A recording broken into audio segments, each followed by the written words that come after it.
everybody, welcome back to yet another Spook Score. We have 1 week left, less than a week until Halloween, and we are getting excited. And this is a special Spook Score because we just got back from seeing the Rocky Horror Picture Show Shadowcast live. For the 50th anniversary. Yes, of the Rocky Horror Picture Show.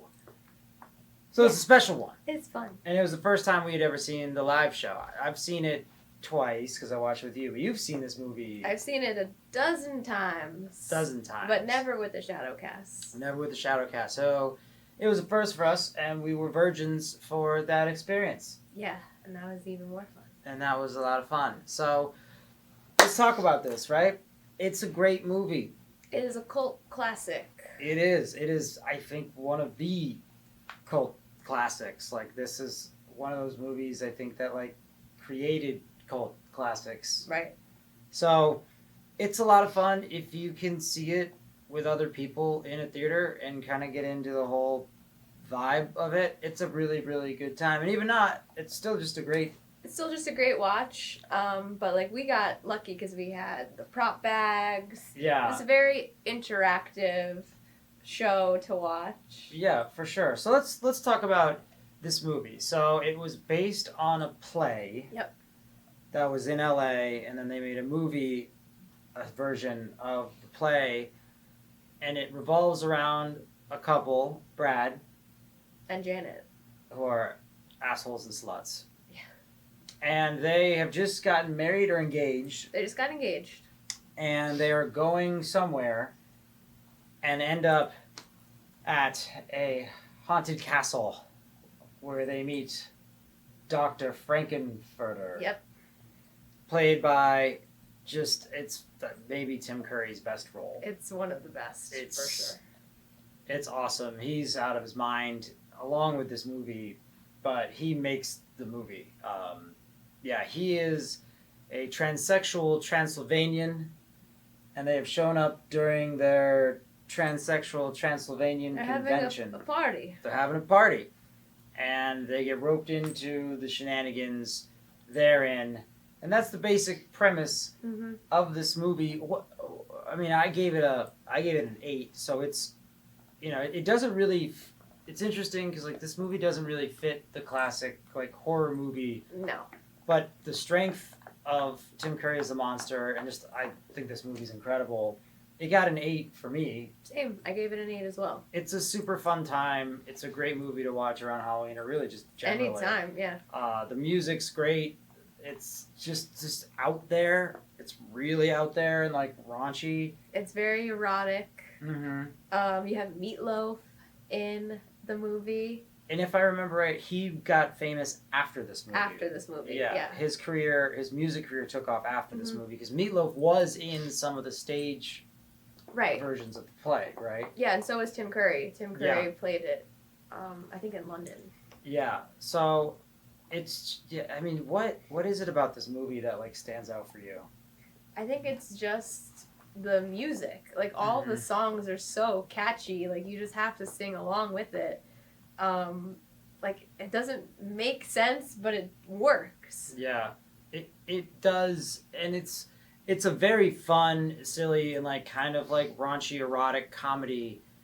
But there's also some stuff in there about identity and, being confident in who you are and what you want and expressing yourself. So there's a lot of other stuff there that I think a lot of people identify with that I think is very beautiful in this movie. Yes, I agree. Too. And it's a fun ride. It's just so fun. It's a really, really, really fun ride. So yeah, I think we both gave this an 8. We did. And that makes it a zombie. And we'll get, I don't know what else. The other interesting thing about this movie is it flopped. Yeah. Initially. When it first got released, no one really knew what to do with this thing. And I believe it really was just the people getting behind it and creating this sort of stage and movie spectacle of it that elevated it and got people to reconsider it. And years later, people were like, this is an incredible movie. And now here we are 50 years later. Yeah. We're still doing it, and I don't think it's ever going to stop. I don't think it will, provided there are places where people can play this movie. Right. I don't think it will stop either. So those are our thoughts. Again, I highly recommend it. It's an odd movie for sure if you don't know what you're getting into, but it's a really really fun time if you just let yourself go on the ride and just watch it for Tim Curry, if any And nothing you get a else. young Susan Sarandon. You do get a young Susan Sarandon in this as well. So those were our thoughts on the Rocky Horror Picture Show. See it live, participate. It's a ton of fun. And now we're going to get into the breakdown. So we got to talk about Dr. Frankenfurter. He just wants to make a man. He wants his perfect sex slave. Yes.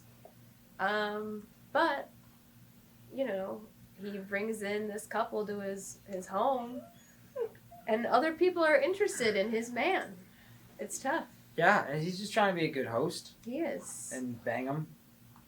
That's what good hosts do. Yeah. So, I mean, he's so manic and all over the place, and his charisma's off the chart. I mean, his character is incredible in this movie. You can tell he had just a blast with this. I hope he did, at least. I'm sure he did. And it is the movie, is Tim Curry.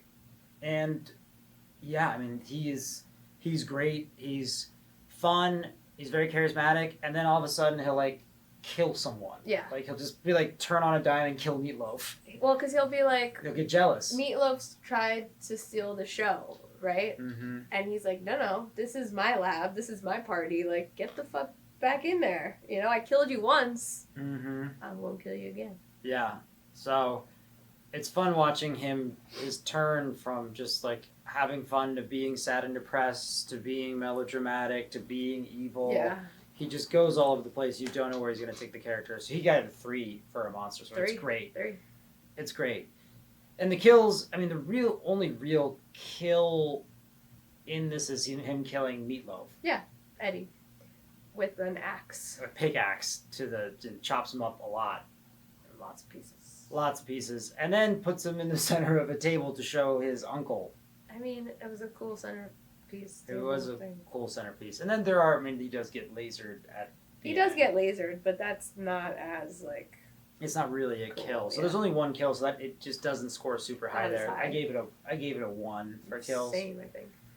And it is not a scary movie. It's not scary. It has horror elements, right? There's a castle. They have like an Igor character. Frankenfurter is a play on Frankenstein. Yeah.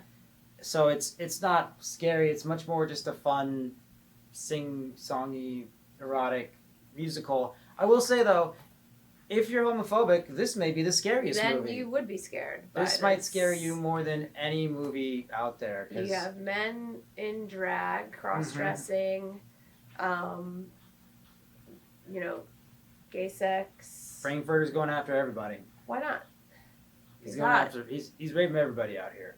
Is it right? I don't know. They seem to have liked it. They liked it. They liked it. But yeah, it's not a scary film not. though. But it's a lot of fun. So unfortunately, in the Spook Score, it just doesn't get any points No, for that. not that. But in light of that, it is a 3 for me on the movie Same. scale. It's just this came out in 1975. I mean, there wasn't anything like this before. Mm-mm. I don't think there's really been anything since. No. It's this weird intersection of kind of like a free love, like coming out of the 60s with free love and drugs and partying and like sex and stuff. And you're also in this disco era, and it's this interesting mesh of the two worlds with just when this came out. Yeah, it's I can understand how like in 75 people were like, what the hell is this thing? Yeah, what do we do with this? It certainly was pushing and still does push boundaries today, and it's just an incredible movie for it. And the cast is great. You get a young Susan Sarandon.